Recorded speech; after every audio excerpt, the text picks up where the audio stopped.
the dawn came, and I was like, oh my God, she is not a reporter. She's a propagandist. It's so disgusting. You never hear about my charity, because I won't tell you. No one's ever heard of it. No one's ever heard about my charity. I like to keep it under wraps. Oprah just got dragged on national TV after Greg Gutfeld and Megyn Kelly uncovered truth about her. I think it's inappropriate, it's wrong, it's deeply problematic, and it must be stopped. The Queen of Empowerment looked more like the Queen of Damage Control as Gutfeld's snark and Kelly's sharp critiques dismantled her shiny, untouchable image.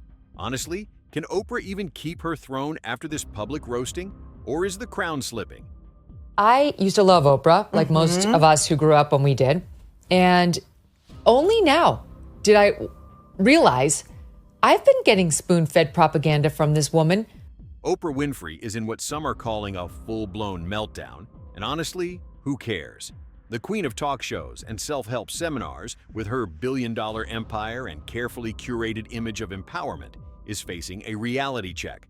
For decades, Oprah has been untouchable, a symbol of hope, resilience, and success. But now, that polished facade is cracking under the weight of sharp critiques from voices like Greg Gutfeld and Megyn Kelly, who aren't buying the fairy tale she's been selling. It was such acting. It was unusually bad. Let's talk about the meltdown itself. Reports claim Oprah has been reeling from the backlash, her team scrambling to contain the narrative. Her silence on the matter is deafening. Where are the inspirational Instagram posts, the soul-searching interviews, the glossy PR spins? The repetition, our dreams and hopes and aspirations, our thoughts, it's like she just does a string of consciousness on every word she can come up with to substitute for the first word. Instead, Oprah is reportedly retreating, which feels like the antithesis of the empowered brand she's built. For someone who preaches gratitude and resilience, this silence speaks volumes. Could it be that the queen of media is struggling to find her footing in an era where even icons are held accountable? Let's talk about a moment so explosive it shook both daytime TV and cable news. On one side, we have Oprah Winfrey, the queen of talk shows, a billionaire media mogul whose influence stretches from best-selling books to self-help seminars. Her every move is a headline, her every word gospel to millions. And it makes me crazy because she is using this poor woman's sexual abuse as a valorization of herself. On the other side, we have the ever-blunt Megyn Kelly, armed with sharp critiques and years of journalistic experience, and Greg Gutfeld, whose snark cuts through any polished facade like a hot knife through butter. This wasn't just a disagreement, it was a full-blown collision of ideologies.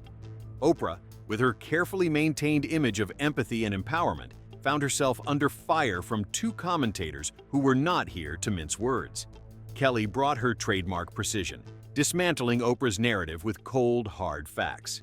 Meanwhile, Gutfeld's sarcasm turned the heat up, laying bare the contradictions in Oprah's empire with biting humor. Things. So Oprah released her annual list of favorite things, and as usual, there are lots of expensive stuff. Why does this matter? Because it's more than just a clash of personalities. It's a battle for the narrative. Oprah's legacy as a cultural tastemaker faced scrutiny in ways that were both shocking and, for some, long overdue.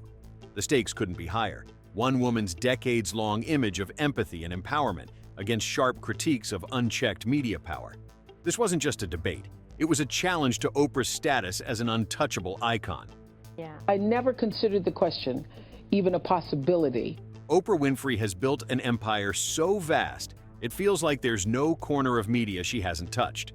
From her iconic talk show to a billion-dollar network, she has become synonymous with success and inspiration. But let's not sugarcoat it. This empire didn't rise out of thin air. It's a meticulously crafted juggernaut fueled by her ability to connect with people while simultaneously controlling the narrative. She became the richest Black American of the 20th century, worth billions. Here's where things get murky. Oprah's image has always been about empowerment, telling you to chase your dreams, love yourself, and live your best life. But critics like Greg Gutfeld see a different story. He calls it a media monopoly, not a community. To him, Oprah isn't just handing out advice, she's selling a lifestyle, one that keeps her at the center of the universe. His words cut deep.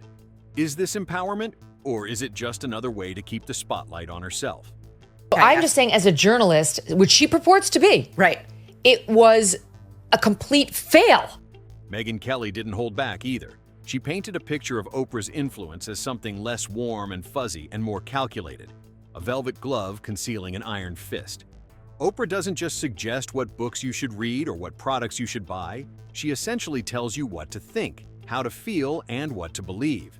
And let's face it, it's hard to argue with Kelly when Oprah's list of favorite things includes luxury items most people can't afford.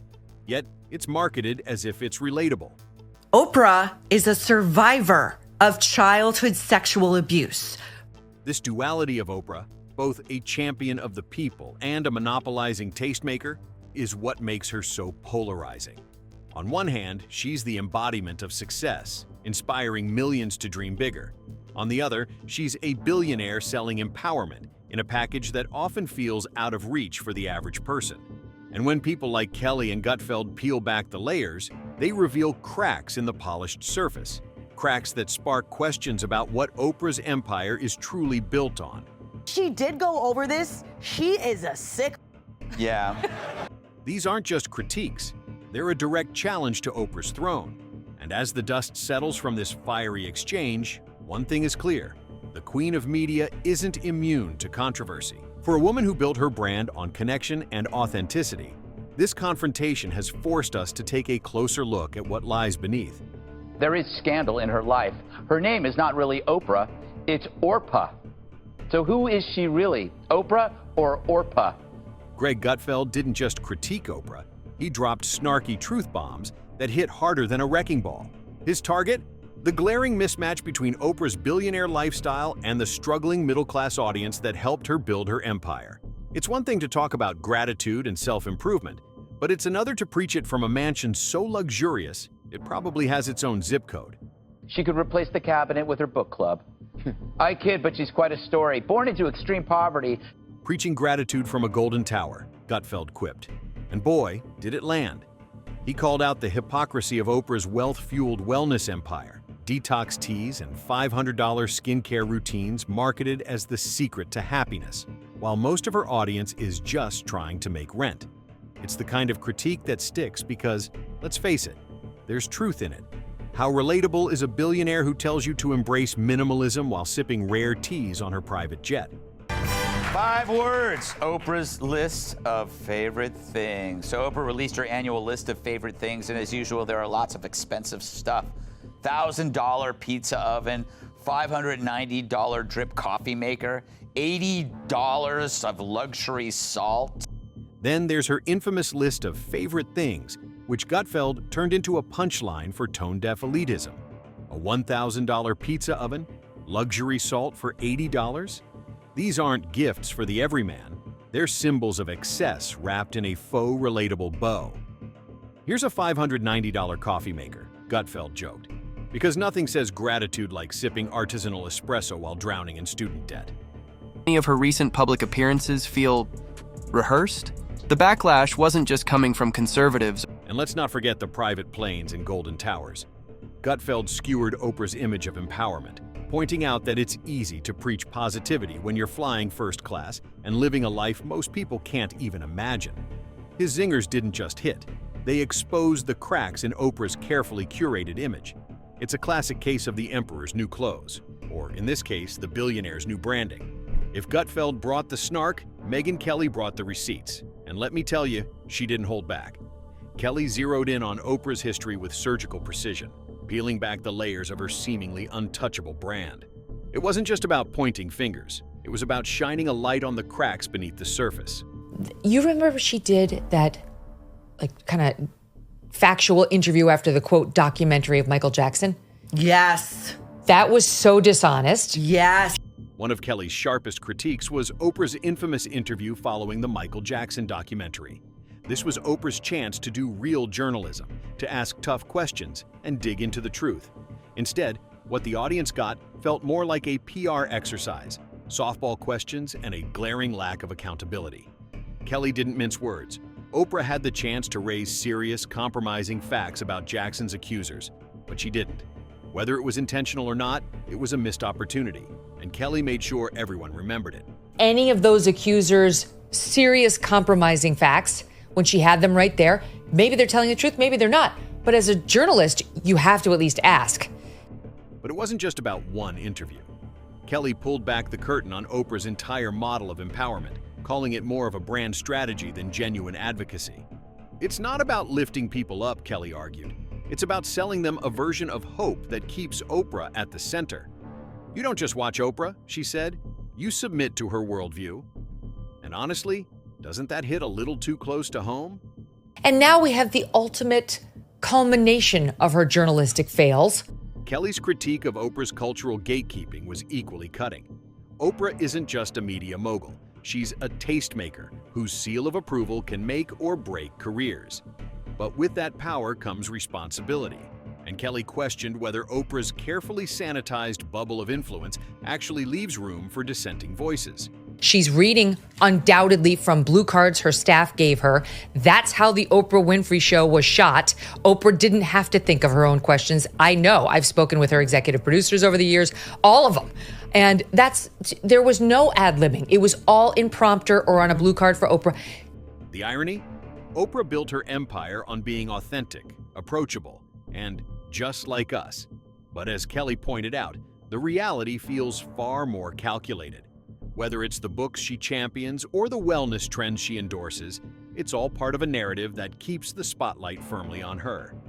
Kelly's takedown wasn't just about Oprah's actions. It was about questioning the very foundation of her brand. Together, Gutfeld and Kelly formed a 1-2 punch that shattered Oprah's untouchable image. Gutfeld's humor exposed the absurdities of her wealth-fueled empire, while Kelly's detailed analysis revealed the strategic layers behind her seemingly benevolent persona. Oprah might be the queen of media, but this confrontation showed that even queens can't escape criticism. And the fallout? Well, let's just say the conversation isn't over. Oprah is no longer in the business of staying up on the news. I bet she didn't even watch the damn debate. She's reading. And then came the fallout. The media world erupted as news of the Gutfeld-Kelly takedown spread. Predictably, reactions were divided. Some rallied to Oprah's defense, painting her as a misunderstood icon under attack by two cynical commentators. Others saw the confrontation as long overdue, a much-needed challenge to the unchecked power of media moguls. Social media lit up with debates, memes, and think pieces, each trying to dissect what this clash really meant. But here's the interesting part. Oprah herself stayed silent. No fiery rebuttal, no emotional Instagram video, just silence. For someone whose brand thrives on connection and conversation, this non-response spoke volumes. Was it a strategic move? A sign of confidence? Or perhaps an indication that even Oprah knew this wasn't an easy battle to win? The broader implications of this confrontation are massive. What does it mean for other media icons who've built empires on personality and influence? Can anyone, even Oprah, remain untouchable in an era of constant scrutiny? Kelly and Gutfeld didn't just challenge Oprah. They challenged the idea of putting any single figure on such a high pedestal. Suddenly, a picture emerged. Not of scandal, but of a shift. A woman once rooted in authenticity now seemed burdened by image. But perhaps the most chilling revelation wasn't about Oprah herself. So, is Oprah's reign over? Not likely. But has it been shaken? Absolutely. This wasn't just a critique of one woman. It was a critique of the culture that allowed her to become untouchable in the first place. And as the dust settles, we're left wondering, is this the beginning of a new era where media icons face the same level of scrutiny as the rest of us? One thing's for sure. The conversation about Oprah, power, and influence is far from over. All right, that's the showdown you didn't know you needed. Now, it's your turn to jump into the conversation. What do you think? Did Gutfeld and Kelly hit the nail on the head? Or were their critiques a bit over the top? Do you see Oprah as the queen of hope and empowerment? Or does this confrontation shed light on a different side of her media empire? Drop your thoughts in the comments below because let's face it, this is one debate we all have an opinion on. And don't forget to subscribe to the channel.